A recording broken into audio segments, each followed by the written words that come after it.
ব্যবসা করেন তখন তাদেরকে কি করতে হয়, ব্যবসায় পুঁজি খাটাইতে হয়। ব্যবসায় যখন পুঁজি খাটাবেন, এখন একজন আছে যে 1000 পুঁজি খাটাইলো, ধরেন কেউ একজন 1000 টাকা পুঁজি খাটাইলো, আরেকজন খাটাইলো হচ্ছে 20,000 টাকা পুঁজি খাটাইলো। এখন লাভের বেলায় কে বেশি পাবে? মানে মূলত যে কম টাকা দিছে সে তো লাভ কম পাবে, তাই না? কম লাভ পাবে। আর যে 20,000 টাকা দিছে সে তো বেশি লাভ পাবে। এটাই তো নিয়ম নাকি? আমাদের চিরচারিত নিয়ম কি, যে কম টাকা দিবে সে কম লাভ পাবে, যে বেশি টাকা দিবে সে কি হবে, বেশি লাভ পাবে। তো যেহেতু এই টাইপের অঙ্কে আমরা দেখতে পাচ্ছি যে এক একজন এক এক ধরনের টাকা নিয়ে বিজনেস শুরু করছে, তাদের লাভের পরিমাণ হবে কি এক এক রকম হবে। যারটা কম টাকা তার লাভের পরিমাণ হচ্ছে কম, যার বেশি টাকা তার লাভের পরিমাণ হচ্ছে বেশি। এখানে একটু খেয়াল করে দেখেন যে যখন এই টাইপের অঙ্ক হবে তখনই বুঝতে হবে যে আপনাকে জিনিসটা বের করতে হবে, অনুপাত বের করতে হবে যে কার টাকার পরিমাণ কত। যার টাকার পরিমাণ কম তার লাভের পরিমাণ কম, যার টাকার পরিমাণ বেশি তার লাভের টাকার পরিমাণ বেশি। যখন এইভাবে আপনি সলভ করবেন তখনই আপনি এটাকে খুব সহজে আপনি করতে পারবেন। তাহলে প্রথমত আমরা চলেন দেখি কে কত টাকা বিনিয়োগ করছে, তারপর না হয় আমরা খুঁজবো যে কে কত টাকা লাভ পাবে। তো প্রথমত দেখেন যে বলতেছে কি বলে, দেখেন যে ক, খ এবং গ তিনজন ব্যক্তি একটা ব্যবসা শুরু করলো। ব্যবসার শুরুতে দেখেন 280 টাকা নিয়ে ওরা ব্যবসা করতেছে। এখন আমার প্রশ্ন হচ্ছে যে ক, খ, গ তিনজন ব্যক্তি 280 টাকা নিয়ে ব্যবসা শুরু করতেছে, অর্থাৎ তিনজনের যে বিনিয়োগের টাকা এই সবগুলো টাকা যোগ করলে হবে কত, 280 টাকা। তারপরে বলছে যে ক এবং খ এর মূলধন সমান হচ্ছে, মানে একই টাইপের টাকা দিচ্ছে। যদি ধরেন ক যদি দেয় হচ্ছে 50 টাকা, তাহলে খ কত টাকা দিছে, 50 টাকা দিছে। কিন্তু গ এর মূলধন হচ্ছে 20 টাকা কম। গ এর মূলধন কত টাকা কম, 20 টাকা কম। তাইলে গ এর মূলধন হচ্ছে 50 থেকে আপনি কি করবেন, 20 টাকা কমায় দিবেন। এমন করবেন না? এমনই তো বলতেছে প্রশ্নটা। তারপর বলতেছে যে যদি মোট 56 টাকা লাভ হয়, কয় টাকা লাভ হয়, 56 টাকা যদি লাভ হয় তাহলে গ কত টাকা পেল।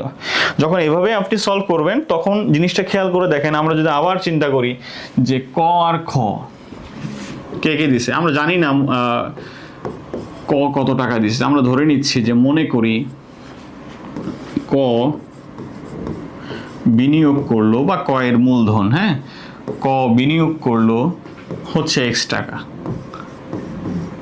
ক যদি x টাকা হয় তাহলে খ কত টাকা বিনিয়োগ করছে, খ বিনিয়োগ করলো, আমাদের এখানে প্রশ্ন বলে দিচ্ছে যে ক ও খ এর মূলধন হবে কিরকম, সমান হবে। সেই কারণেই আমরা কিন্তু এখানে লিখবো যে খ এর বিনিয়োগ করলো কত টাকা, x টাকা সে এটা বিনিয়োগ করলো। এটাই তো। তারপরে বলতেছে যে গ এর মূলধন হবে কত টাকা, গ এর মূলধন হচ্ছে 20 টাকা কম। তখন আমরা লিখবো যে গ বিনিয়োগ করলো x যা আছে অর্থাৎ তার থেকে 20 টাকা কম। কম হলে কি হবে, মাইনাস। এই কারণে আমরা লিখলাম হচ্ছে x মাইনাস 20। এখন এইগুলো হচ্ছে তাদের বিনিয়োগ। এগুলো কি মূলত দেখেন, এগুলো হচ্ছে বিনিয়োগ। তাহলে যখন এই x টাকা একটা লোক বিনিয়োগ করলো, এখানে x টাকা বিনিয়োগ করলো, আর সে বিনিয়োগ করলো x মাইনাস 20 টাকা, তাহলে তাদের টাকাগুলো যোগ করলে পাওয়া যাবে মোট কত টাকা বিনিয়োগ হয়েছে ওই ব্যবসায়। তাহলে এখন যদি মোট বিনিয়োগ খুঁজি তাহলে আমরা দেখতে পাচ্ছি যে এইখানে বলে দিচ্ছে যে টোটাল বিনিয়োগের সংখ্যা কত, 280 টাকা। তাহলে এই যে তিনটা মূলধন, এই তিনটা মূলধন যোগ করলে কত টাকা হবে, 280 টাকা হবে। তাহলে আমরা লিখি শর্ত মতে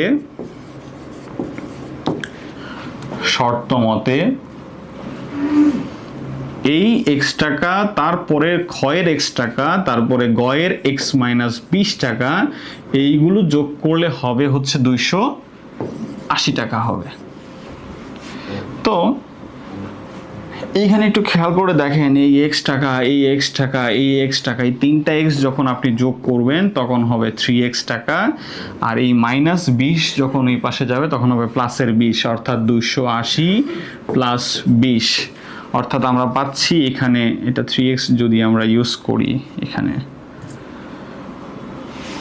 এটাকে বাংলায় লিখি আমরা 3x, হ্যাঁ, এটা লিখে নিচ্ছি হচ্ছে 3x ওকে, তাহলে 280 প্লাস 20 কত? 280 প্লাস 20 হচ্ছে 300 টাকা। তাহলে এক্স এর ভ্যালু পাচ্ছি, 3 গুণ অবস্থায় আছে, ওই পাশে গেলে হচ্ছে ভাগ। তাহলে 300 কে আমরা 3 দ্বারা ভাগ করব, তাহলে কাটাকাটি করলে পাচ্ছি কত টাকা? 100 টাকা। অর্থাৎ এক্স এর ভ্যালু হচ্ছে 100 টাকা। তার মানে ক বিনিয়োগ করছে কত টাকা? ক বিনিয়োগ করছে হচ্ছে 100 টাকা, খ বিনিয়োগ করছে 100 টাকা, যেহেতু তাদের মূলধন সমান। আর গ বিনিয়োগ করছে এক্স মাইনাস 20 টাকা, অর্থাৎ 100 মাইনাস 20 মানে হচ্ছে 80 টাকা।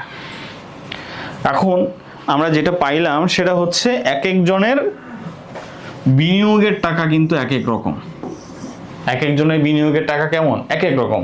যখন এক একজনের বিনিয়োগের টাকা এক এক রকম হবে, এই যে লোকটা 100 টাকা বিনিয়োগ করছে আর এই লোকটা 80 টাকা বিনিয়োগ করছে, তাদের লাভের পরিমাণ কি এক হবে? লাভের পরিমাণ এক হবে না, কারণ যার টাকা বেশি তার বিনিয়োগের পরিমাণ বেশি এবং তার লাভের পরিমাণও বেশি হবে। তো আমরা প্রথমে বের করব কে কত অনুপাতে এইখানে বিনিয়োগ করছে। তাহলে আমরা প্রথমত এখানে যেটা করব সেটা হচ্ছে আমরা অনুপাতটা বের করব। তাহলে লিখব যে ক অনুপাত খ অনুপাত গ।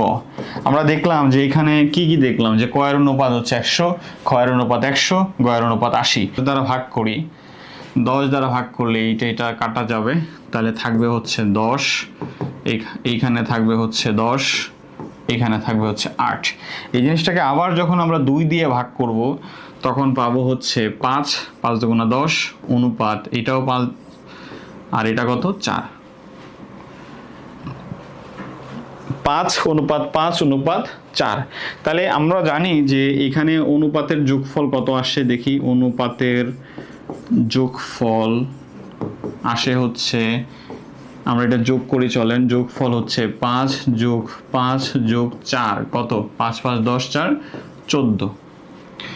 এখন আমাদেরকে বের করতে বলছে হচ্ছে মোট লাভ কত। তাহলে আপনাকে লাভ থেকে কিন্তু এই কাজটা করতে হবে যে গ কত টাকা পেল। তাহলে লাভ যদি আসি, আমরা দেখেন যে অনুপাতের যোগফল তো পাইছি, এখন কে কত ভাগ লাভ পাইছে এটা আমরা বলতে পারতেছি। এখানে 5 ভাগ পাবে হচ্ছে ক, এখানে এই 5 ভাগ পাবে হচ্ছে খ, আর এই 4 ভাগ পাবে হচ্ছে গ। এটা কিন্তু কার অনুপাত? এইটা হচ্ছে লাভের অনুপাত। অর্থাৎ যে যতটুকু এইখানে মূলধন খাটিয়েছে ঠিক সে ততটুকু অনুপাতেই লাভ পাবে।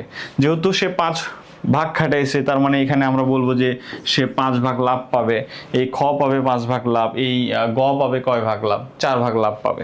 তাহলে আমরা এখানে বলতে পারবো যে গ লাভ পাবে, যেহেতু মোট লাভের সংখ্যা কত টাকা? 56 টাকা।